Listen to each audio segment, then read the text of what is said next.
Every year that Halloween rolls around, the church seems divided. On one side, many Christians say Halloween is a harmless tradition where kids get to dress up as characters and get free candy. On the other side, we are warned Halloween is the celebration of death, is an act of worshiping demons, and nothing more than a pagan holiday. Now I agree that Halloween for many has turned into a celebration of death. Many non-Christians use this day to celebrate death and all that is evil. If Christians were to do this as well, then it definitely would be sinful. But historically speaking, to claim it as a pagan holiday is actually incorrect. There is no good evidence to suggest Halloween descends from a pagan holiday.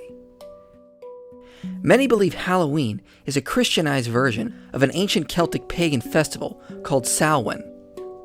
But there are problems with this theory. First, there are no ancient texts which say Samhain was a celebration to honor the dead, or that pagan religious ceremonies were held on this day. As scholar Ronald Hutton notes in his study of ancient Britain, our best sources suggest Samhain was a celebration to mark the onset of winter, and they most likely believe supernatural encounters could happen. In regards to what, though, we're not entirely sure. Also, despite the popular myth, we really don't know the date of Samhain. No early author, including Bede, mentioned the actual date of Samhain. Others argue Christians moved All Saints' Day from May 13th to November 1st to Christianize Samhain, but historians tell a different story. The Carmenia Nisibena of St. Ephraim says May 13th was originally a celebration for martyrs who died under pagan emperors. Later we hear that the Syrian churches started celebrating something like All Saints' Day during the Paschal week, but Greek churches celebrated it the Sunday after Pentecost. Roman churches seem to have turned May 13th into All Saints' Day. And then later we find out that Germanic, French, and English churches picked November 1st as All Saints' Day. Pope Gregory then seems to have set this as the official date for All Saints' Day for the entire Roman Catholic Church. But there is not a shred of evidence this was because of Samhain. If anything, early on in Ireland, where the Celts had a strong influence, All Saints' Day seems to have been on April 20th. Hutton says it had not, however, started in Ireland, where the Philaire of Oangus or the Martyrology of Tallow prove that the early medieval churches celebrated the Feast of All Saints upon 20 April. This makes nonsense of Fraser's notion that the November date was chosen because of Celtic influence. Rather, both Celtic Europe and Rome followed a Germanic idea. The origins of that idea are lost. It may be simply that some northern churchmen felt the need of a spectacular feast at the opening of winter, at a time when some form or merriment was badly needed. So the origin of the date seems to have come from Christian Europe, not paganism or the Celts. Also, the focus was originally on All Saints' Day, which was on November 1st. There is no evidence of a celebration on All Hallows Eve until many centuries later. This was a tradition that was centuries in the making. Later on, All Souls' Day was established on November 2nd to remember souls in purgatory. Since we had a day for all saints in heaven and souls in purgatory, folklore started to spring up about souls in hell feeling left out. Of course, the church never added another day to the celebration, called All Damned Day. But on All Hallows Eve, Irish peasants would ring bells or bang pots for those trapped in hell, so they wouldn't cause mischief on earth. But how did we go from that to our modern customs of trick-or-treating? Well, this wouldn't happen until cultures began to blend together in a new country called the United States. What the evidence suggests is French immigrants brought over customs of dressing up on All Souls' Day. Early on in France, this became popular after the outbreak of bubonic plague.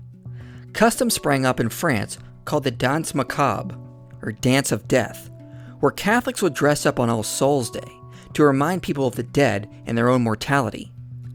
However, in Protestant-dominated America, All Souls' Day was not a big thing.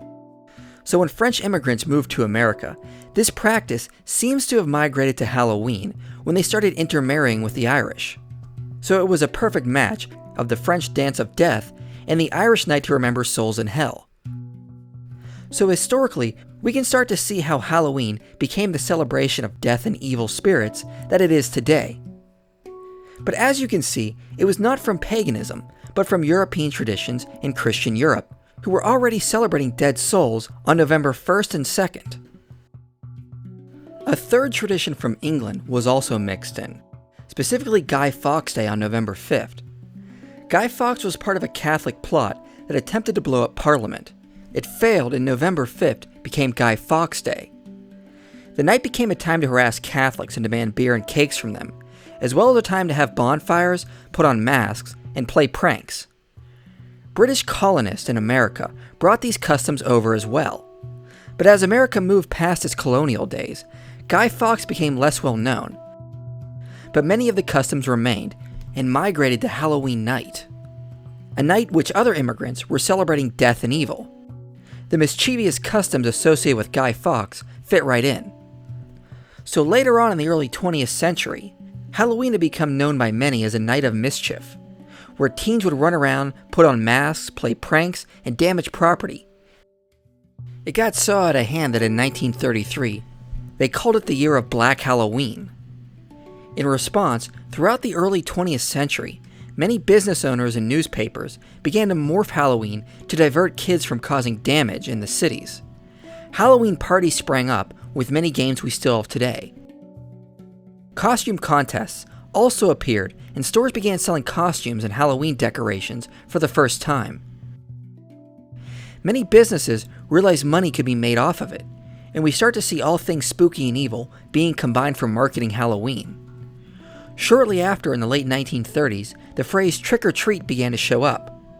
The idea seems to have come from people bribing kids with treats in order for them not to cause damage or play any pranks on them on Halloween night. Of course, candy companies realized the profits that could be made off of this, and thus, our modern traditions of Halloween were born in America, only about 100 years ago.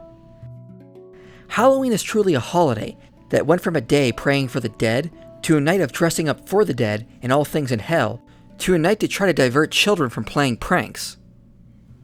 Halloween went from being the eve of a Christian holiday for the dead, to a secular holiday celebrating the dead, without any real trace of paganism. Now I know why many Christians are hesitant about celebrating Halloween, especially when you look at where it has come from. But many find perfectly innocent ways to celebrate it without allowing their kids, or themselves, to celebrate death and all things evil. There is nothing sinful with letting your kids dress up as superheroes or cartoon characters and letting them collect candy.